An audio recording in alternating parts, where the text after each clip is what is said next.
theory, there are limitations to how fast a pedal steel guitar can be played. Well, it's just that it's such a complicated instrument, right? I mean, you got these floor pedals, you got knee levers, 10 to 12 strings per neck, you gotta wear these metal finger picks and then a thumb pick. You've only got this silver bar in your left hand, and then somehow on top of all that, you gotta simultaneously operate a volume pedal with your right foot. Now, if that's not the world's most difficult instrument, I don't know what is. And so the steel guitar can't really pick up the kind of speed that a mandolin, fiddle, or banjo can get away with. It's just something we really don't see that often. Although we did recently look at Buddy Charlton, of course Paul Franklin, and even the Big E, Buddy Emmons, could play with some pretty good speed when they wanted to. But there's a player from Pensacola, Florida, who decided that he wanted to play really fast. He wanted to be able to keep up with Vassar Clements on the fiddle, and when he got the call in 1973 to tour with Johnny Paycheck, he knew he'd have to at least play as fast as Lloyd Green on those little Darlin recordings. So what did he do? He practiced a lot.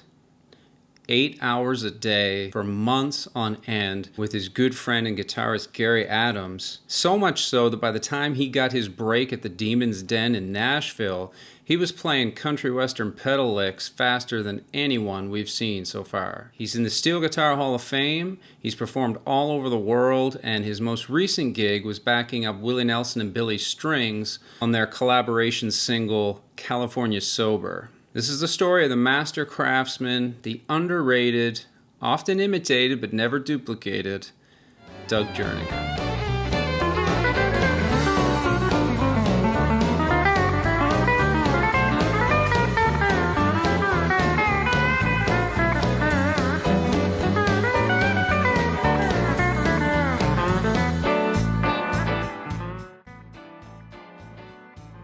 Doug Jernigan was born in Pensacola, Florida. Doug's parents were not musicians themselves, but they were very supportive of his talent. When Doug was about 9 years old, his father bought him his very first steel guitar. He learned from the Oahu Hawaiian method, like many of the players we featured in this series, and his father helped him learn steel licks from records by lifting and replacing the needle on the record player until Doug could duplicate the solos he was hearing. He received his first pedal steel guitar at age 12, which was a Fender 1000 double neck. Doug won a talent show in Montgomery, Alabama that year with over 1,500 people in the audience. By the time he was 14, he was playing on the weekends at VFW halls and legions, and at the age of 18, he had his first professional job in Ohio. In 1965, he was drafted into the United States Army, where he would go on to serve in Vietnam. When he returned to the U.S., Doug began touring as a steel player for well-known country acts like Ferlin Husky, David Houston, Jimmy Dickens, Farron Young, Lorrie Morgan, and Ernest Tubbs' former drummer, Jack Green. Doug claimed that he knew the steel guitar was capable of being played at speeds that rivaled the fiddle and banjo. He had just become determined to do it, eventually perfecting those banjo rolls and fiddle riffs, which he could then use in the country arrangements he was working with. In '77, Doug became a born-again Christian and began to play in worship services, and he still does today at his home church, the River of Life Assembly in Smyrna, Tennessee. He's actually kind of had a second career, you might say, playing and recording gospel music. He's also an accomplished non-pedal and dobro player, and he's very well known as an educator of the steel guitar, having taught thousands of lessons from his home and now online as well. Doug Jernigan's induction into the Steel Guitar Hall of Fame was in 1994. Doug said the best two concerts he ever saw were Jimmy Day playing with Ray Price and Buddy Emmons with Ernest Tubb and the Texas Troubadours. He also said that DeWitt Scott from episode 8 in season 1 helped him and all those first-generation players grow their fan base and really push the steel guitar through his record label and annual steel conventions. Now, I do wonder if anyone will fill the void that Scotty left behind. Hopefully videos like this are helping to do their part. If you'd like to support Doug yourself, he does have a Patreon page, which I'll link in the description, and we'll talk about again later.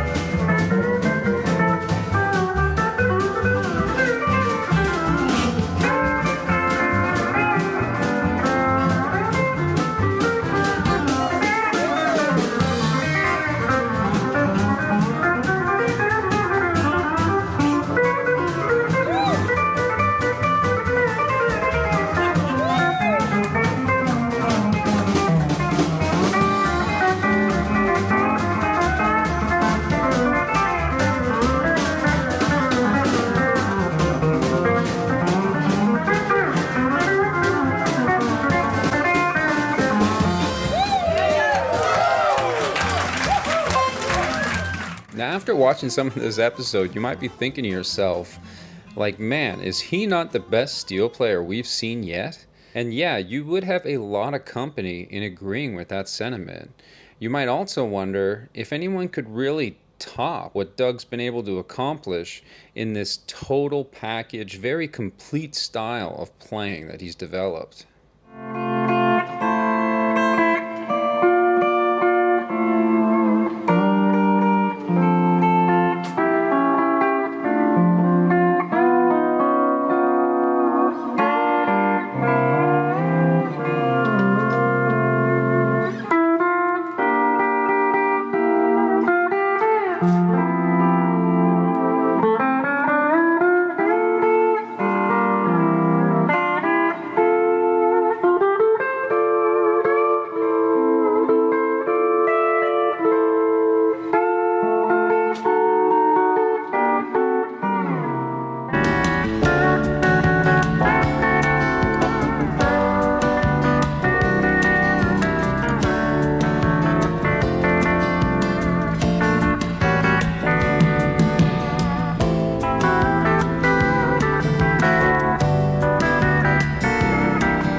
Doug Jernigan's sound and style.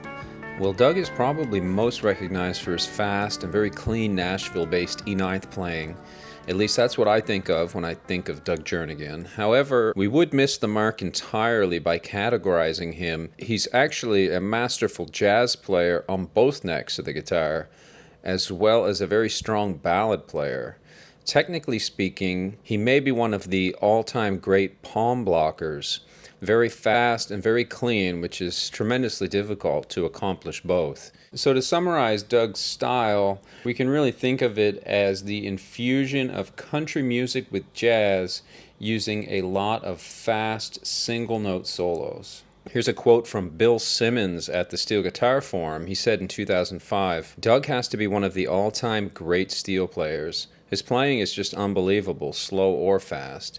Doug is also an incredible teacher. Besides being a monster steel player, he is one of the kindest and friendliest people you will ever meet." Al Marcus from Cedar Springs, Michigan added, "I was amazed by Doug Jernigan's playing when I first heard him at Scotty's convention back around 1977, and when I got his first LP. His Orange Blossom Special and Black Mountain Rag are impressive as to his speed, but also listen to his Streets of Laredo, which shows his deep knowledge of harmony theory. He is a master at what he does." You can also see a video of Doug playing both necks of the guitar at once in an instrumental song he calls Bonnie and Marie, and that is on YouTube. So we'll look at a couple samples here of Doug's sound. This first one is his bread and butter, so to speak, which is his fast E9th playing in the country style. And then the second clip you'll hear is Doug playing a really comprehensive piece on the back neck.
Great clip of Doug at his home in Tennessee talking about some of his inspirations, and this is part of a 34-minute video shot by Harry Leschwitz which you can see in full here on YouTube. But I love the jazz, but you can't make any money with it, you know. No, that's... People want to hear the, they want to hear the country things, you know. But I like the country stuff. The Ralph Mooney was one of my favorite players, you know. I loved Ralph. He was a good friend of mine.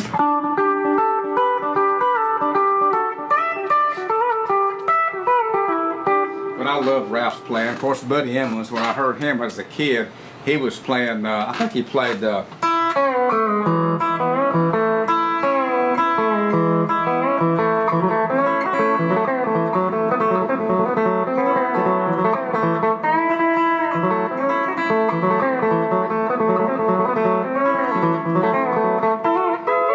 special, you know. Then about a year later he was playing, and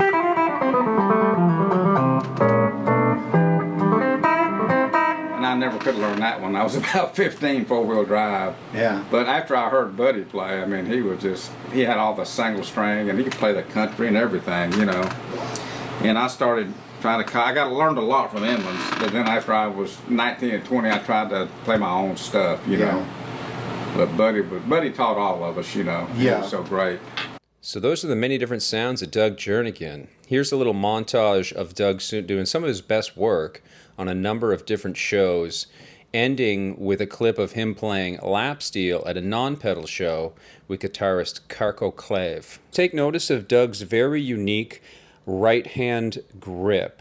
He has almost a claw-like grip on the steel guitar, which I've never seen another player use anything like it. And I do wonder if this grip that Doug developed actually enables him to play these speed-picking licks that he gets away with.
Doug Jernigan's discography.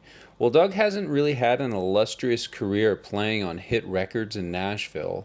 In fact, most of his session work has really been done on the indie circuit.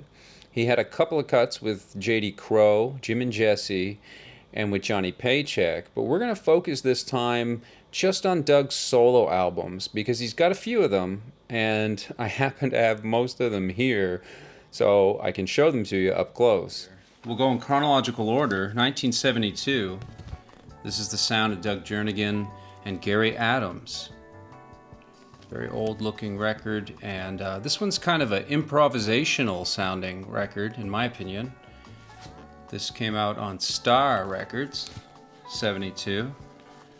I think we can probably agree this is the best album cover for a Doug Jernigan record. This is Uptown to Country. Diggin' Doug Jernigan, and this came out on the Emmons label, so cool for a number of reasons.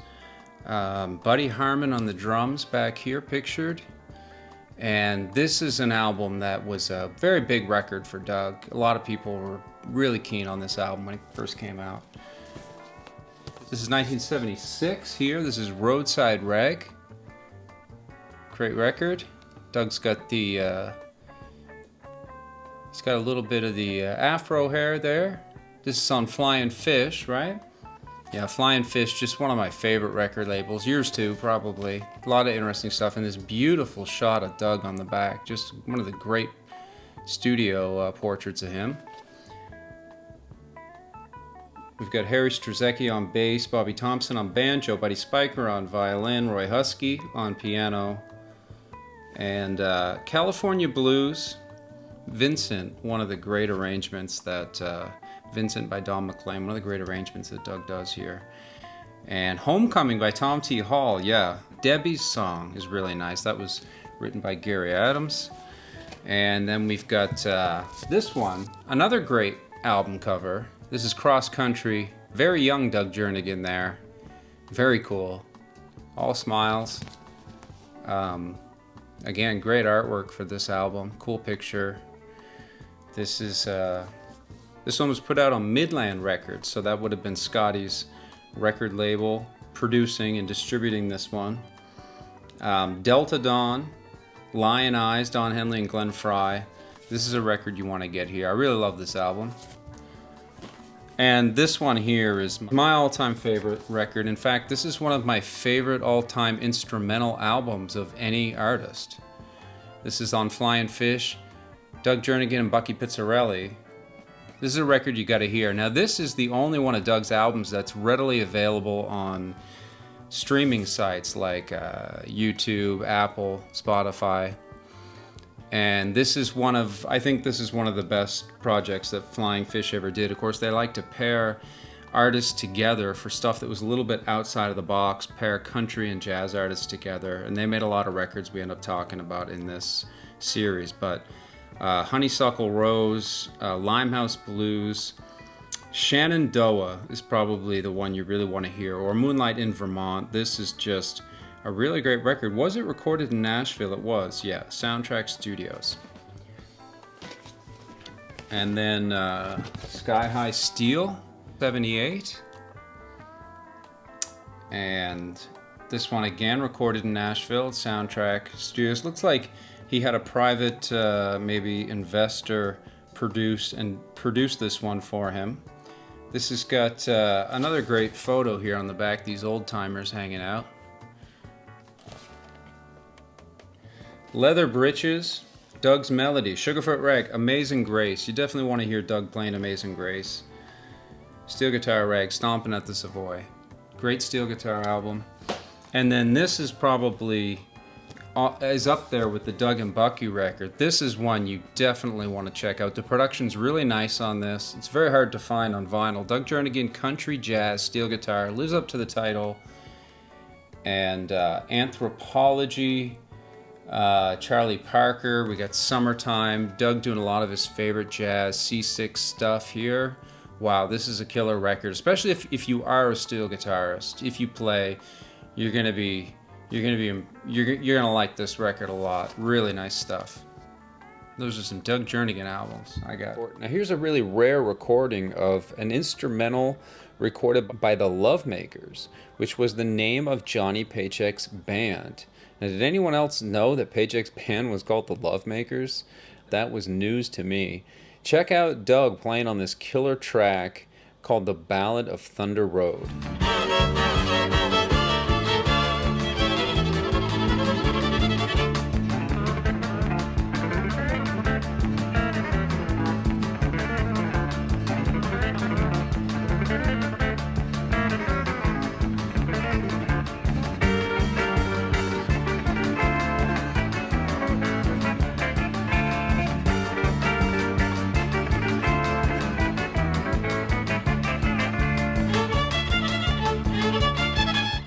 Doug said that this was the best country band he ever played in, and it featured his friend Gary Adams on guitar as well as Paul Justice playing fiddle. You could find a copy of that 45 yourself on Discogs or on eBay if you'd like to add that to your collection, as well as all the albums that I showed you.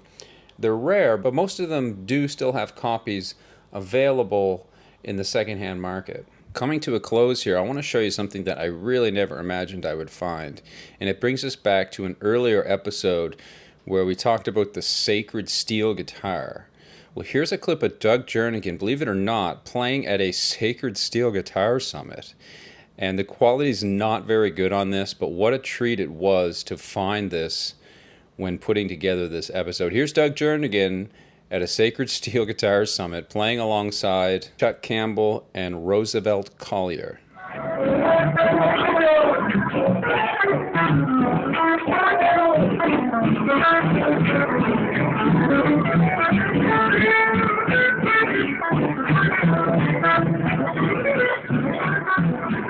Doug is the first artist featured in this series who has a Patreon fan page, which is like a modern form of the original fan club. But here, Doug uses it to teach instructional videos of the steel guitar, like an online workshop. And this is something that, Jerry Bird and Jimmy Day never had the opportunity to do in their lifetime. So this is all part of the innovative new world that has been created through the internet. I believe Doug's Patreon is free to join, and I think the monthly price starts at just $10 for E9th lessons, and that seems like a pretty good deal to me.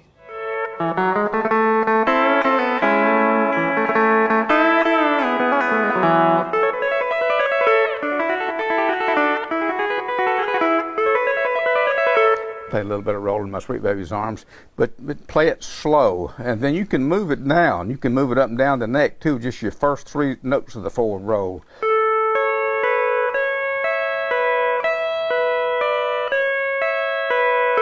You'll have to play this slow. This is a slow process. You can't just... It takes time to do it. Just start it out slow and play it clean.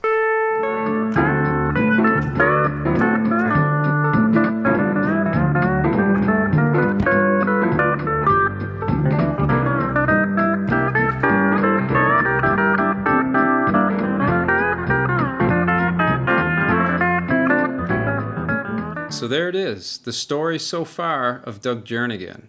Of course, Doug being one of the few players who's still with us, still living, still playing and recording steel guitar.